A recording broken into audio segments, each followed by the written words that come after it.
Hello दोस्तों, good morning. स्वागत है एक बार फिर से आप सभी का एमजेटी एजुकेशन में। साथियों, आज है 16 सितंबर और आज की वीडियो में हम लोग बात करेंगे 16 सितंबर 2025 के most important daily current affair के क्वेश्चंस के बारे में। पूरी वीडियो ध्यान से देखिएगा, पूरी वीडियो डिटेल में आपको समझाई जाएगी। अगर वीडियो पसंद आएगी तो इसे लाइक, शेयर और चैनल को सब्सक्राइब जरूर करना। चलिए, सबसे पहले हम लोग शुरू करते हैं कल के रिविजन से। कल हम लोगों ने पढ़ा था राष्ट्रीय हिंदी दिवस 14 सितंबर को मनाया जाता है और 23 सितंबर को 10वां आयुर्वेद दिवस मनाया जाएगा। इस बार पहली बार फिक्स डेट को मनाया जाएगा। गोवा में इसके लिए आयोजन किया जाएगा। Ayurveda for people and planet इस बार की थीम है। पीएम मोदी ने बैराबी सैरांग रेलवे लाइन परियोजना का अभी हाल ही में उद्घाटन किया है। मिजोरम में ये उद्घाटन किया गया है।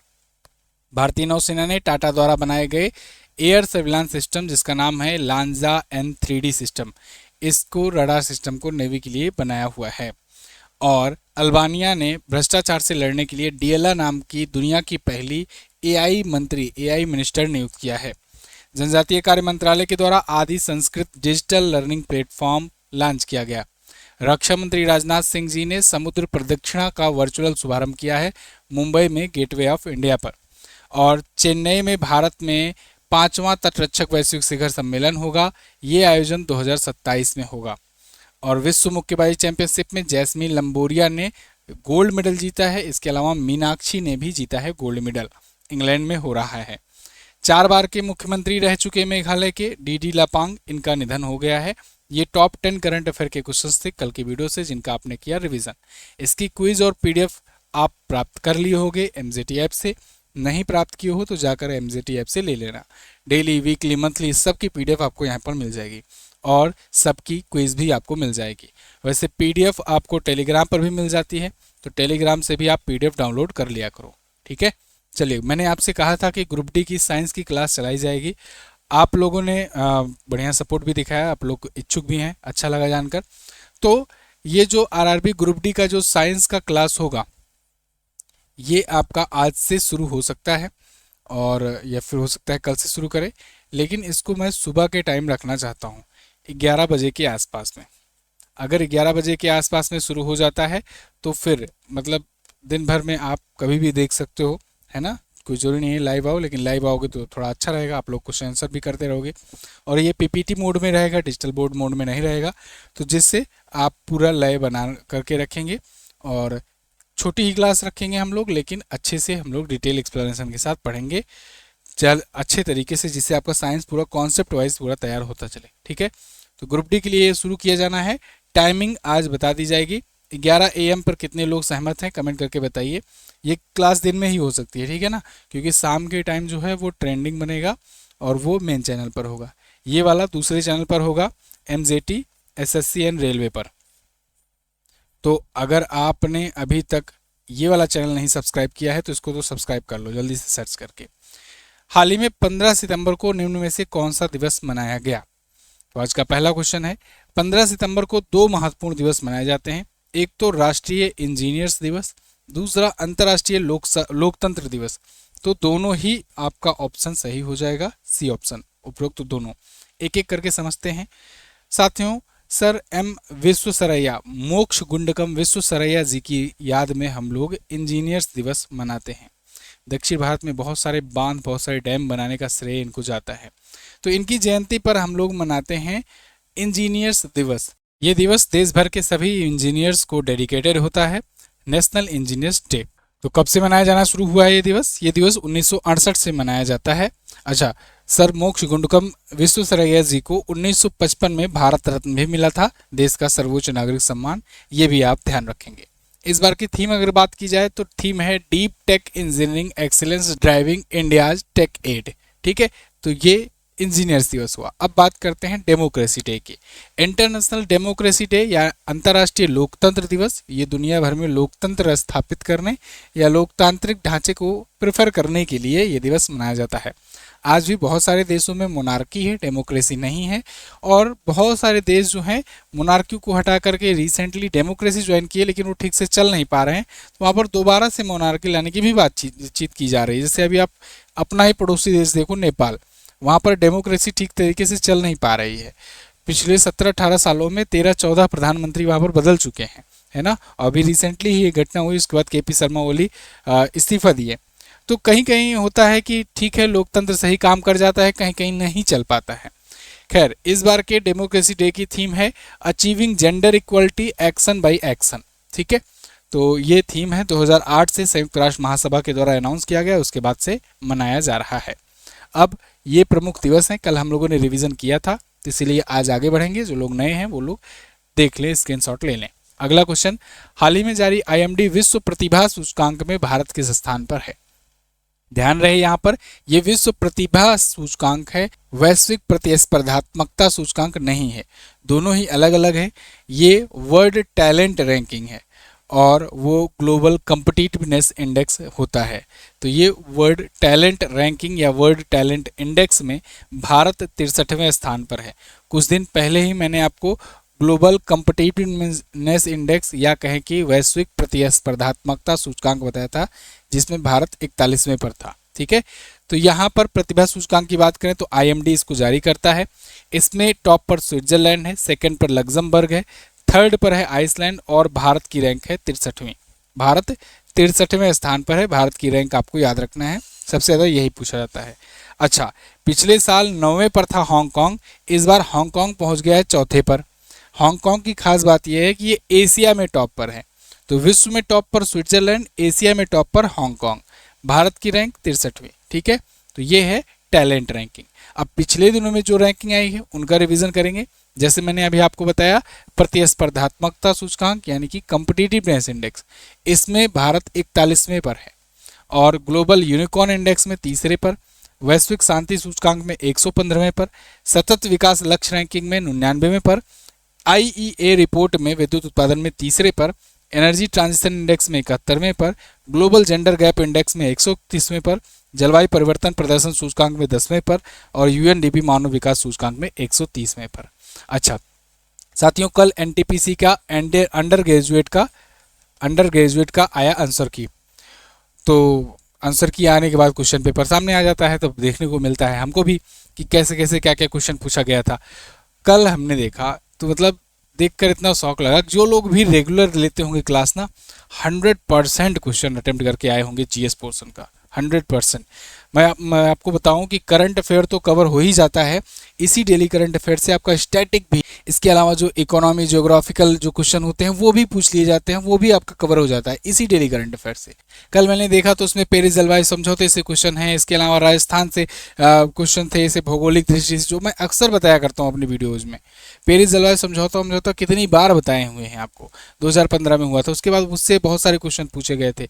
तो इसलिए कहता हूँ आप डेली करंट अफेयर रेगुलर देखो, इसको 20 मिनट, बिल्कुल 20-25 मिनट का आप बना लो टारगेट कि इसको देखना ही देखना है, चाहे जब भी वीडियो आए, है ना। इसीलिए मैं इसको भी कभी मिस नहीं करता हूँ, भले से लेट ही आए, नहीं अवेलेबल रहूँगा, 11 बजे डाल दूंगा, 12 बजे शाम तक डाल दूंगा, लेकिन क्वेश्चन कोई मिस नहीं करता हूँ, आपका 100% कवर कराने की कोशिश करता हूँ। और यकीन मानो, डेली करंट अफेयर अगर आप अच्छे तरीके से देखना शुरू कर दिए तो 1-2 महीने के अंदर अंदर ही आपका करंट अफेयर तो तैयार होगा ही होगा, साथ ही साथ बहुत सारी स्टैटिक जीके भी तैयार हो जाएंगे, और जो ज्योग्राफी के जो और बाकी चीज़ों के होते हैं वो भी आपके तैयार हो जाएंगे। तो आपको रेगुलर होना होगा, क्योंकि क्वेश्चंस यहीं से आ रहे हैं, सारे के सारे क्वेश्चंस। ठीक है, चलिए, कृषि एवं प्रसंस्कृत खाद्य उत्पाद निर्यात विकास प्राधिकरण या एपीडा ने किस राज्य में पहला अपना क्षेत्रीय कार्यालय खोला है? तो एपीडा ने अपना पहला कार्यालय अभी बिहार में खोला हुआ है। पीयूष गोयल जी केंद्रीय मंत्री हैं, इन्होंने इसका उद्घाटन किया है।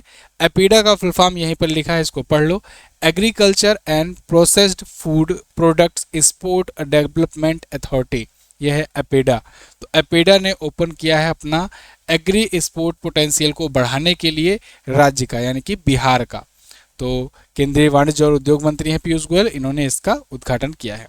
विशेष उपलब्धि रही है 7 मीट्रिक टन मिथिला मखाना का निर्यात न्यूजीलैंड, कनाडा और यूएसए में किया गया है। अच्छा, मिथिला मखाना की तरह ही कुछ और भी उत्पाद हैं बिहार के जो जीआई टैग प्राप्त उत्पाद हैं, जैसे शाही लीची भी हो गया, जर्दालू आम, मगही पान, मधुबनी पेंटिंग, ये सब कुछ प्रमुख जीआई टैग प्राप्त उत्पाद हैं बिहार से। ये बात याद रखना। जीआई टैग तो आप जानते हो ना, जियोग्राफिकल इंडिकेशन टैग, ये बिहार आया है तो बिहार के बारे में जान लो। बिहार आप देखोगे यहाँ पर आपको मैप में मिल जाएगा, राजधानी इसकी पटना होती है।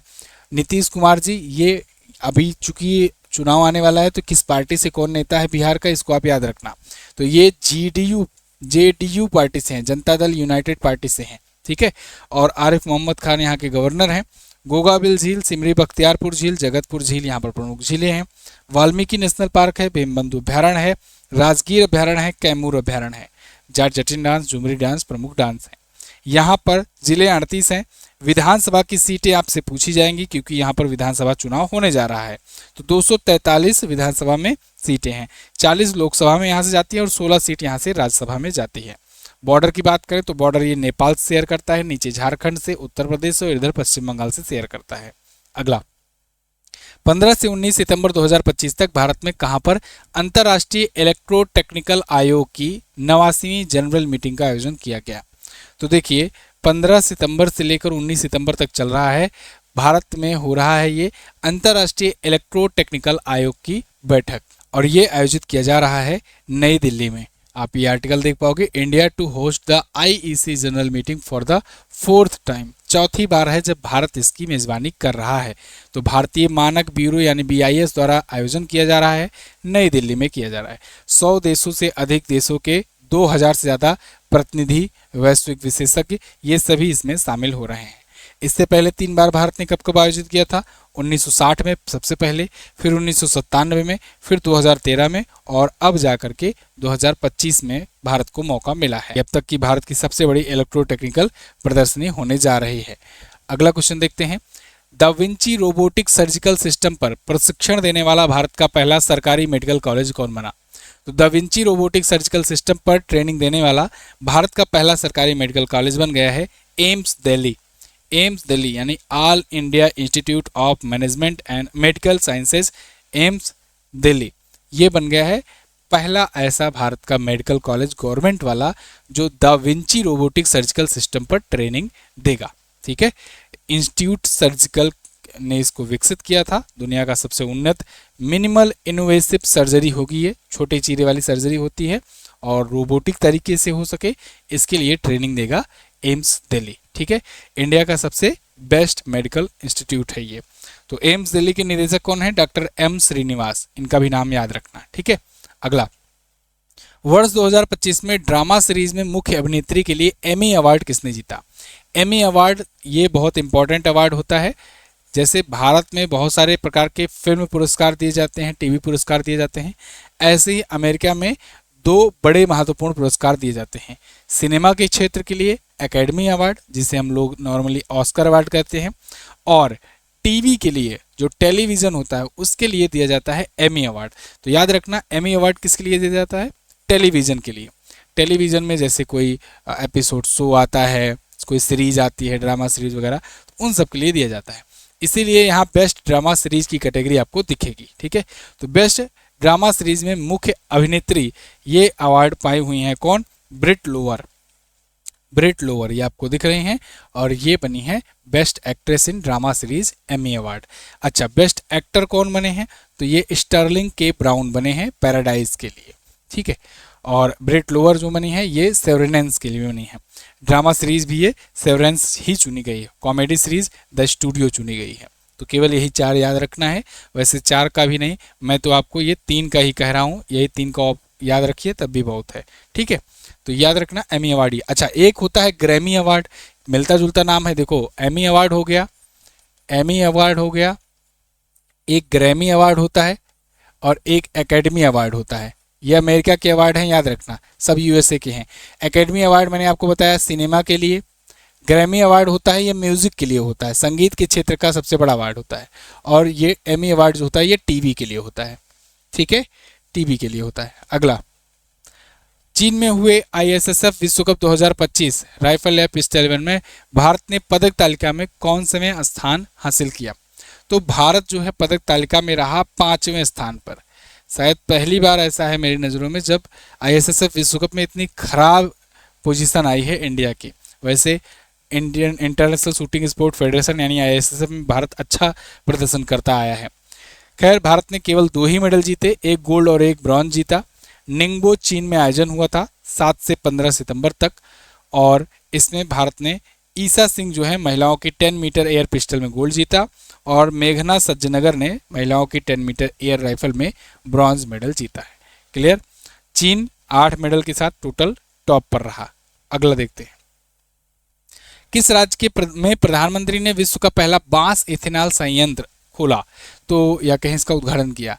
तो विश्व का पहला बांस इथेनॉल संयंत्र जो है इसका उद्घाटन किया गया है पीएम मोदी द्वारा असम में।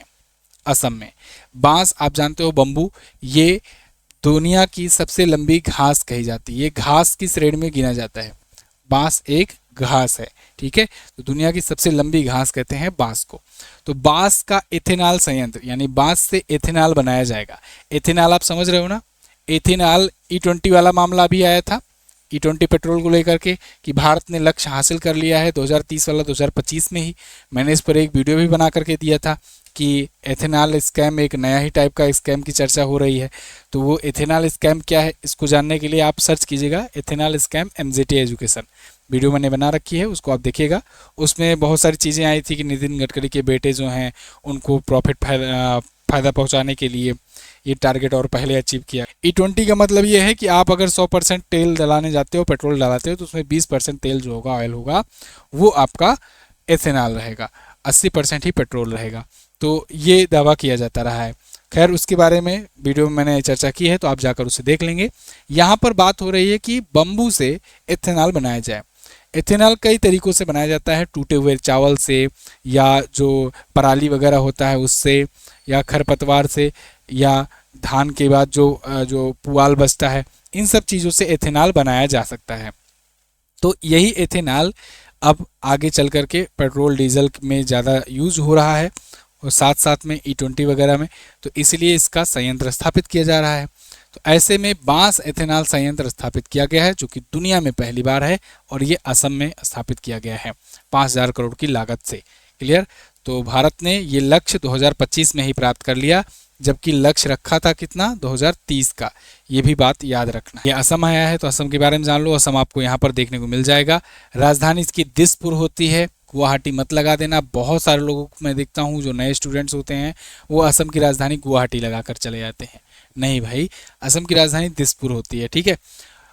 हेमंत बिस्वा शर्मा बीजेपी पार्टी से यहाँ के CM हैं। लक्ष्मण प्रसाद आचार्य यहाँ के गवर्नर हैं। हफलोंग, चंडूबी, डिघाली पुखरी, शिवसागर, तमरंगा, डिगबोई, दिपोर, सोनबेल, देहिंग लेक ये प्रमुख झीलें हैं। बहुत सारी झीलें हैं यहाँ पर। 7 नेशनल पार्क हैं, रायमोना, काजीरंगा, मानस, नामेरी, औरंग, डिब्रूगढ़, सेखोवा, देहिंग, पटकाई। इसमें से आपको काजीरंगा याद रखना है अच्छे तरीके से। काजीरंगा से 3 क्वेश्चन पूछा जा सकता है। एक तो ये यूनेस्को वर्ल्ड हेरिटेज साइट में है, तो कौन सा नेशनल पार्क है जो यूनेस्को वर्ल्ड हेरिटेज साइट में है, तो आप काजीरंगा बताओगे। इसके अलावा काजीरंगा ये सैटेलाइट फ़ोन यूज़ करने वाला दुनिया का पहला नेशनल पार्क बना था। इसके अलावा काजीरंगा एक सींग वाले गैंडों के लिए फेमस है। दुनिया में सबसे ज़्यादा एक सींग वाले गैंडे यहीं पर पाए जाते हैं। क्लियर है ना, याद रहेगा। असम में है ये। असम में 35 जिले हैं, 126 विधानसभा सीटें, 14 लोकसभा में और 7 राज्यसभा में सीट जाती है। अगला, निम्न में से किसके द्वारा ज्ञान भारतम पोर्टल लॉन्च किया गया? ज्ञान भारतम पोर्टल ये लॉन्च किया गया है अभी हाल ही में PM मोदी के द्वारा। ज्ञान भारतम ये भारत में जो मैन्यूस्क्रिप्ट हैं, मतलब जो पांडुलिपियां हैं, उन पांडुलिपियों के संग्रह को एक प्रकार से एक पोर्टल में संजोया गया है कि आप डिजिटली भी उसको एक्सेस कर सको। तो पांडुलिपि के डिजिटलीकरण को बढ़ावा देने के लिए ज्ञान भारतम पोर्टल लॉन्च किया गया है। 12 सितंबर को लॉन्च किया PM मोदी ने। इसका उद्देश्य है पांडुलिपियों का डिजिटलीकरण करना, संरक्षण करना और सार्वजनिक उपलब्धता सुनिश्चित करना। मतलब हर एक व्यक्ति, कोई भी चाहेगा तो इस पोर्टल पर जाकर वो किसी भी पांडुलिपि को पढ़ना चाहता है तो वो उसे पढ़ सकता है। भारत का जितनी भी पांडुलिपियां अभी पर्याप्त बची हुई हैं उन सब का यहाँ पर डिजिटलीकरण करके, मतलब कि E-बुक टाइप का बना करके वहाँ पर डाल दिया गया है।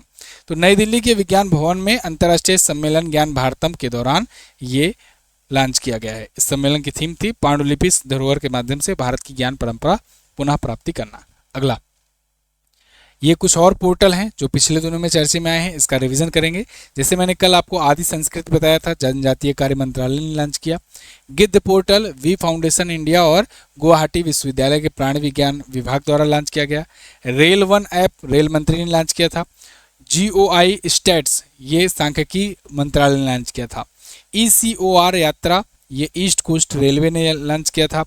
और डिपो दर्पण अन्न मित्र अन्न सहायता भारत सरकार ने लॉन्च किया था। सचेत app national disaster management authority ने, और ई सेहत ऐप जम्मू कश्मीर ने, भागीरथी मोबाइल ऐप उत्तराखंड राज्य सरकार ने, और PMIS ऐप वित्त मंत्री ने लॉन्च किया था। PMIS आप इसे देख लो ऐसे, PMIS ऐप, ठीक है। अगला, सितंबर 2025 में अखिल भारतीय आयुर्वेद संस्थान यानी AIIA का नया निदेशक किसे नियुक्त किया गया? तो इसके नए निदेशक नियुक्त कर दिए गए हैं कौन? प्रदीप कुमार प्रजापति। प्रदीप कुमार प्रजापति होंगे देखिए दिल्ली आयुर्वेद इंस्टीट्यूट के नए डायरेक्टर। तो 13 सितंबर को इनको नियुक्त किया गया है। 5 वर्ष या सेवानिवृत्ति तक, रिटायरमेंट एज तक इनकी नियुक्ति रहेगी। और इससे पहले ये डॉक्टर सर्वपल्ली राधाकृष्णन राजस्थान आयुर्वेद विश्वविद्यालय जोधपुर के कुलपति थे। अब ये होंगे अखिल भारतीय आयुर्वेद संस्थान के नए अध्यक्ष, ठीक है। पिछले दिनों में कौन कौन सी नियुक्तियां हुई हैं देश विदेश में, उसका रिवीजन करेंगे। जैसे अभी श्रीनिवास इंजेटी को NSE गवर्निंग बोर्ड का अध्यक्ष बनाया गया। सेबास्टियन लोकार्नो फ्रांस के नए प्रधानमंत्री बने। जोनास गहर स्टोर नॉर्वे के दोबारा प्रधानमंत्री बने। भूपेंद्र गुप्ता NHPC के CMD बने। श्री चंद्रशेखर बॉम्बे हाईकोर्ट के मुख्य न्यायाधीश बने। डेविड लैमी ब्रिटेन के उप प्रधानमंत्री बने। श्री पीयूष गोयल खनन मंत्रालय के सचिव बने हैं। ये पीयूष गोयल मंत्री वाले नहीं, दूसरे वाले। रजित पुन्हानी भारतीय FSSAI के CEO बने हैं। अजय सिंह भारतीय मुक्केबाजी महासंघ के अध्यक्ष हैं। और अनीस दयाल सिंह को बनाया गया है PM का उप राष्ट्रीय सुरक्षा सलाहकार, ठीक है। तो ये प्रमुख नियुक्तियां थी। तो ये थे साथियों आज के दिन के टॉप 10 करंट अफेयर के क्वेश्चंस। आई होप आपको वीडियो इन्फॉर्मेटिव लगी होगी। अगर इन्फॉर्मेटिव लगी है तो वीडियो को लाइक कीजिएगा, और इसकी PDF आपको टेलीग्राम पर मिल जाएगी रात को 9 बजे। तो आप 9 बजे जाकर टेलीग्राम से जुड़ सकते हैं। कमेंट करके बताइए कि ग्रुप डी की जो क्लास है वो कितने बजे से ली जाए आपकी, ठीक है। और आज ही कल में शुरू हो जाएगा, तो आप बताइएगा, तो टेलीग्राम पर अनाउंस करके बता दिया जाएगा कि क्लास ग्रुप डी की कब से होगी सेकंड चैनल पर साइंस वाली। कल मैंने आपसे पूछा था प्रधानमंत्री मत्स्य संपदा योजना की शुरुआत कब हुई थी? तो 10 सितंबर 2020 से हुई थी। 5 साल अभी रिसेंटली पूरे हुए हैं। भारत 17वें उपराष्ट्रपति CP राधाकृष्णन किस राज्य के पूर्व राज्यपाल रहे थे? तो ये महाराष्ट्र के, और उससे पहले झारखंड के राज्यपाल रह चुके हैं। दुनिया की पहली महिला त्रिसेवा नौकायन परिक्रमा अभियान में थल सेना, नौसेना और वायुसेना की कुल कितनी महिला अधिकारी शामिल होने जा रहे हैं इस अभियान में? कमेंट करके बताइए। कल ही मैंने इसके बारे में बताया था। अल्बानिया की मुद्रा क्या है ये भी बताइएगा। यहाँ पर ये ऐसे क्वेश्चन लिए जाते हैं जो डायरेक्टली एग्जाम में आपके स्टैटिक पोर्शन से पूछे जाते हैं। करंट अफेयर तो होता ही होता है, यहाँ पर कोशिश किया जाता है जो बीच से क्वेश्चन आ जा रहा हो या स्टैटिक क्वेश्चन जो बन रहा हो रिलेटेड, वो आपसे पूछ लिया जाए, ठीक है। तो आप इनका भी आंसर किया करो केयरफुली। बाकी आप GS सफलता बैच ज्वाइन कर सकते हो, हमारा 399 में बैच है। मिलते हैं अगली वीडियो में अगली किसी क्लास में, तब तक के लिए नमस्कार, जय हिंद, वंदे मातरम।